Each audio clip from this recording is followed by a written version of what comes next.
Hello everyone, welcome to your channel मैत्री पाठशाला। I hope you all will be happy and healthy at home. So आज की इस video में हम डिस्कस करेंगे class 5th NCERT EVS looking around का chapter 19 a seed tells a farmer story की एक MCQ वर्कशीट। आई होप ये वर्कशीट आपको एग्जाम के पॉइंट ऑफ व्यू से काफ़ी हेल्प करेगी। फर्स्ट हमारा यहाँ क्वेश्चन है, वेयर इज वनगाम। वनगाम कहाँ है आपका? वनगाम है आपका गुजरात में, और गुजरात की कैपिटल क्या है आपकी? Gandhinagar. Which area was famous for its grain and vegetables. वो कौन सा एरिया है जो कि ग्रेन्स, अनाज और सब्जियों की पैदावार के लिए काफ़ी फेमस है? तो वो आपका है वनगाम एरिया जो कि गुजरात में है। Where were the seeds stored long ago, कि बहुत पहले जो सीड्स थे उनको स्टोर करके कहाँ रखा जाता था? तो उनको रखा जाता था ड्राइड लौकी में, एक सूखी लौकी में उनको स्टोर करके रखा जाता था, और उसके ऊपर से फिर क्या किया जाता था? मिट्टी की एक कोटिंग कर दी जाती थी। नेक्स्ट हमारा है, व्हाई डिड दामजी भाई मेक अ वुडन बॉक्स। जो दामजी भाई थे उन्होंने एक लकड़ी का बॉक्स क्यों बनाया था? ताकि वो इसमें अच्छे जो बीज है उनको स्टोर करके रख सके। What is kept in the seed to protect it from the insect. Insect से प्रोटेक्ट करने के लिए सीड को उसके साथ में क्या रखा जाता था? नीम लीव्स, नीम की पत्तियों को उसमें रखा जाता था। What is ओंधिया। ओंधिया क्या है? अ काइंड ऑफ स्ट्यू, एक तरह की वेजिटेबल्स की खिचड़ी बनती है जिसे कि ओंधिया कहा जाता है। और ये कहाँ की फेमस डिश है? ये है आपके गुजरात की एक फेमस डिश है ये। नेक्स्ट हमारा क्वेश्चन है, how did the expenses of Hasmukh in farming increase. Hasmukh जो खेती करते थे तो उनके खर्चे क्यों बढ़ गए थे? क्योंकि उन्हें सीड्स भी परचेज करने पड़ रहे थे, मशीन्स भी परचेज उन्हें करनी पड़ रही थी, फर्टिलाइजर भी उन्हें खरीदना पड़ रहा था। तो इन सभी वजह से क्या हो गया? उसकी जो खेती करने का जो खर्चा है वो बढ़ गया था। All of these. What is the full form of HYV। HYV की फुल फॉर्म क्या है? हाई यील्ड वेराइटी सीड्स, जिसका कि मैंने आपको पूरा एक्सप्लेन किया था एक्स्ट्रा क्वेश्चन आंसर वर्कशीट में। आई होप आपने उस वर्कशीट को देखा होगा। Is the advantage of the HYV seeds. HYV seeds के एडवांटेज क्या क्या होते हैं? आप स्टारवेशन यानी कि भुखमरी है, अकाल है, उन सब चीज़ों से आप अपने देश को, लोगों को बचा सकते हैं। इससे ज़्यादा प्रॉफिट भी होता है आपका। तो ये सभी एडवांटेज है आपके हाई यील्ड वेराइटी सीड्स को यूज करने के। नेक्स्ट हमारा है, what is the disadvantage of the HYV seeds. HYV seeds के डिसएडवांटेज क्या है? इसकी हानियां क्या है? तो एक तो खर्चीली ज़्यादा होती है, क्योंकि जो सीड्स आते हैं वो बहुत महंगे होते हैं। उनको ज़्यादा पानी की ज़रूरत होती है। लो फर्टिलिटी ऑफ सॉइल, ये धीरे धीरे क्या करते हैं? जो भूमि की उपजाऊ शक्ति है उसको कम कर देते हैं। इसके अलावा इसके बहुत सारे डिसएडवांटेज थे जो कि मैंने वर्कशीट में आपके साथ डिस्कस किए थे। तो इसका आंसर होगा आपका ऑल ऑफ दीज। आगे हमारा क्वेश्चन है, method of modern farming is, कि एक जो हाल फिलहाल में जो किसान यूज करते हैं फार्मिंग के तरीके वो कौन कौन से हैं? तो कौन कौन से मेथड आपके मॉडर्न फार्मिंग के? आप ट्रैक्टर्स का यूज करने लग गए हैं, फर्टिलाइजर्स का यूज करने लग गए हैं, जो सीड्स होते हैं वो आपके हाई यील्ड वैरायटी के सीड्स यूज होते हैं। तो ये सभी मेथड है जो आजकल खेती की जा रही है। इसके ट्रेडिशनल मेथड्स क्या थे फार्मिंग के? तो पहले टाइम में क्या होता था? बीज को स्टोर करके रखा जाता था, सीड स्टोर किए जाते थे, नहर के पानी का यूज किया जाता था, मल्टीपल क्रॉप्स उगाई जाती थी, साल में एक फसल नहीं तरह तरह के फल, सब्जी और अनाज उगाए जाते थे, दालें उगाई जाती थी। तो इसका आंसर होगा आपका ऑल ऑफ दिस। ये सभी मेथड्स होते थे ट्रेडिशनल फार्मिंग के। इस क्वेश्चन को भी मैंने आपको एक्सप्लेन किया था वर्कशीट में। नेक्स्ट हमारा है, which plant gives a signal that the top layer of the soil has become dry. कि वो कौन सा प्लांट है जो एक फार्मर को सिग्नल देता है कि जो उसकी जो भूमि है, जो उसकी सॉइल है, उसकी एक लेयर है वो ड्राई हो चुकी है, वो उसमें ड्राइनेस आ चुकी है, मतलब उसकी जो जमीन है उसको पानी की जरूरत है।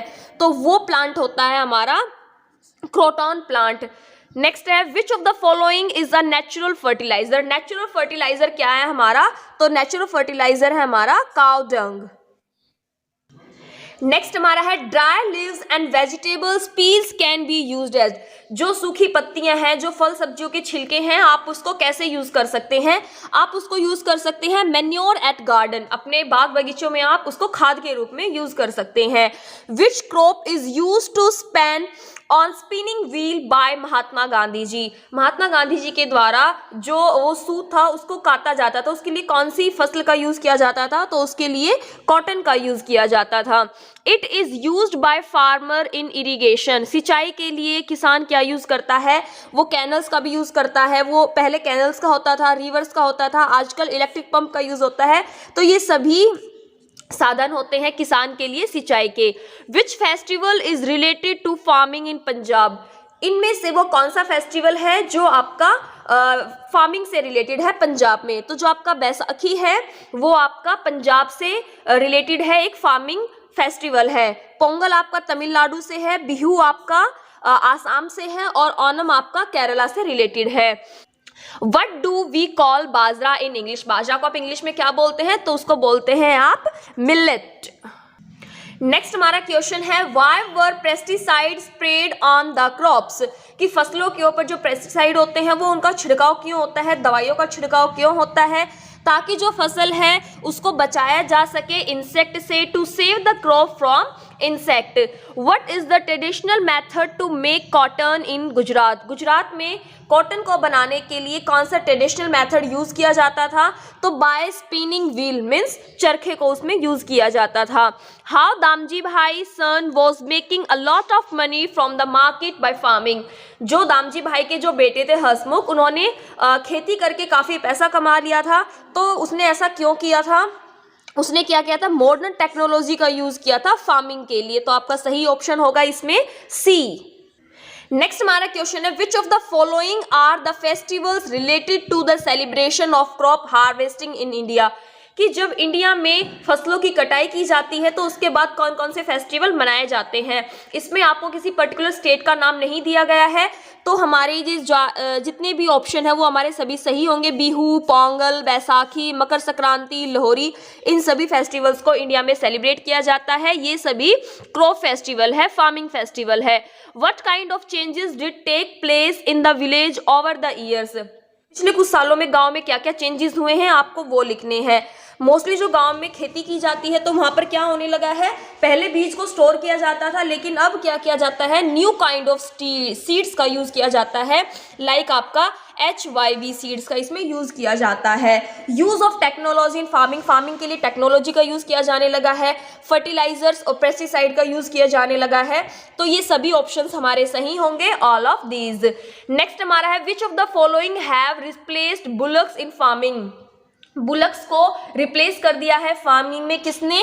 ट्रैक्टर ने उन्हें रिप्लेस कर दिया है। For which crop people were getting better price? वो कौन सी फसल है जिनके लोगों को ज्यादा अच्छे प्राइस मिलते थे? तो वो है आपका व्हीट एंड कॉटन, गेहूं और कपास। Hasmukh spread medicine on his crop because, जो हसमुख थे वो अपनी फसलों पर दवाइयों का छिड़काव कर रहे थे। क्यों करते थे? ताकि वो अपनी फसलों को क्या कर सके, इंसेक्ट से प्रोटेक्ट कर सके। Which statement describe the term of irrigation? Irrigation को कौन सी स्टेटमेंट डिस्क्राइब करती है?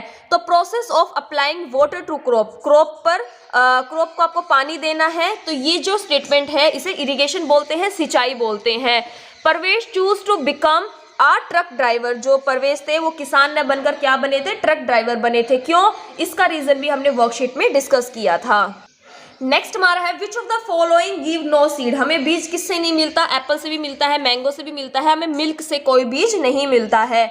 Which are farmer best friend? Farmer का सबसे बेस्ट फ्रेंड कौन सा होता है? अर्थवॉर्म होता है, केचुआ होता है। The unwanted plants which grows with the crop are called? जो फसल के साथ में कुछ अनवांटेड प्लांट उग जाते हैं उन्हें क्या कहा जाता है? उन्हें वीड्स कहा जाता है। जंगली घास है, खरपतवार वगैरह है, उसे कहा जाता है। The chemical use to increase fertility of soil are called? उस केमिकल को क्या बोलते हैं जो सॉइल की फर्टिलिटी को बढ़ाता है? तो उसे बोलेंगे हम फर्टिलाइजर, हम उसे बोलते हैं। I am a small bajra seed, I have stayed in the beautiful wooden box since, कि मैं एक छोटा बाजरे का बीज हूँ और मैं इस बॉक्स में, एक सुंदर लकड़ी के बॉक्स में कब से हूँ? 1940 से हूँ। ये आपके चैप्टर के फर्स्ट पेज पे ही, फर्स्ट पैराग्राफ में ही इसे दिया गया है। नेक्स्ट हमारा है द ड्राइड गोड used for the storage of seed is coated with. एक सूखी लौकी को बीज को स्टोर करने के लिए रखा जाता था, तो फिर उसको किससे कोट किया जाता था? उसको मड से कोट कर दिया जाता था, मिट्टी से कोट कर दिया जाता था। Farmer use dash as manure in olden days. Olden days में जो लोग थे वो खाद के रूप में किसका यूज करते थे? वो काउ डंग का यूज करते थे खाद के रूप में। Which of the following is a natural fertiliser. Natural fertiliser कौन सा है? इसमें बेटा ये पीछे भी क्वेश्चन आया था, इसमें जो आपका काउ डंग और जो अर्थवॉर्म है दोनों ही आपके नेचुरल फर्टिलाइजर के रूप में काम करते हैं। तो आपकी ऑप्शन में यदि काउ डंग आता है तो आप उसे टिक करेंगे, यदि अर्थवॉर्म आता है तो आप उसे टिक करेंगे, दोनों ही आपके राइट होंगे। पढ़ते हैं हम, what would happen if one grows the same crop rapidly in the same field. यदि आप एक ही खेत में बार बार लगातार एक ही फसल उगाते हो तो उससे क्या होता है, उसके इफेक्ट क्या होंगे? तो इससे क्या होगा, जो आपकी सोइल की जो फर्टिलिटी है वो डिक्रीज हो जाएगी, वो घटना स्टार्ट हो जाएगी। क्योंकि यदि आप क्या कर रहे हो, एक ही फसल उगा रहे हो तो लगातार आपको उसको फसल को, उस खेत को, उस खेत की उस जमीन को, उस मिट्टी को आप लगातार एक ही न्यूट्रिशन दिए जा रहे हो, जो कि उसकी फर्टिलिटी को धीरे धीरे, उसकी जो वर्किंग कैपेसिटी है, जो उसकी काम करने की क्षमता है, जो उसकी उपजाऊ शक्ति है, उसको वो कम कर देगा। नेक्स्ट हमारा which one is the seed. इनमें से कौन सा एक बीज है? तो जो बाजरा है वो आपका एक बीज है। नेक्स्ट हमारा क्वेश्चन है, ऊंधिया वॉज इटन विद बाजरा रोटी। जो ऊंधिया होता है वो बाजरे की रोटी के साथ खाया जाता है।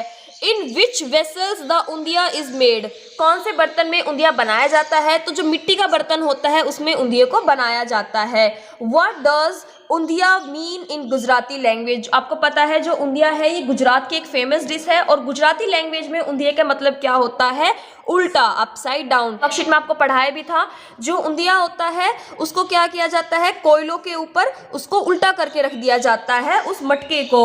उस मटके में क्या है, वेजिटेबल्स को डाल के उसमें मसाले डाले जाते हैं, उसके बाद उसको अच्छे से सील करके उसको जो कोयले होते हैं उसके ऊपर उसको उल्टा करके रख दिया जाता है। तो ऊंधिया का मतलब गुजराती लैंग्वेज में क्या होता है? अपसाइड डाउन मीन्स उल्टा। What benefit did the villagers get from the construction of a dam? जब गांव में एक डैम बन जाता है तो इससे गांव वालों को क्या फायदा हुआ था? उनके गांव में इलेक्ट्रिसिटी आ गई थी, बिजली आ गई थी उनके गांव में। नेक्स्ट हमारा है, why does a farmer commit suicide? जो किसान होते हैं वो आत्महत्या क्यों करते हैं? क्योंकि उनकी फसल खराब हो जाती है, क्रॉप फेलियर, वो अपना लोन पे नहीं कर पाते हैं, तो उनके ऊपर क्या होता है, बहुत सारा एक मेंटल स्ट्रेस क्रिएट हो जाता है, जिसकी वजह से क्या करते हैं वो लोग फिर सुसाइड कमिट कर लेते हैं। तो इसका जो हमारा आंसर होगा वो होगा हमारा ऑल ऑफ देम। नेक्स्ट हमारा क्वेश्चन है, what did Parvesh want to do with the wooden box. जो परवेश थे वो उस लकड़ी के बॉक्स के बारे में पूछ रहे थे, तो उसको क्या करना था? उसको जो अपने ट्रक के इक्विपमेंट रखने थे, मीन्स टूल्स और नट्स वगैरह उसको उसमें रखने थे। यहाँ पर हमारी वर्कशीट का एंड होता है। आई होप आपको वर्कशीट अच्छे से समझ आई होगी। आपको ये वर्कशीट कैसी लगी प्लीज़ आप मुझे कमेंट बॉक्स में अपना फीडबैक ज़रूर दें। आपका फीडबैक मेरे लिए एक मोटिवेशन का काम करता है। So thank you so much, thanks for watching, have a good day, stay home, stay safe.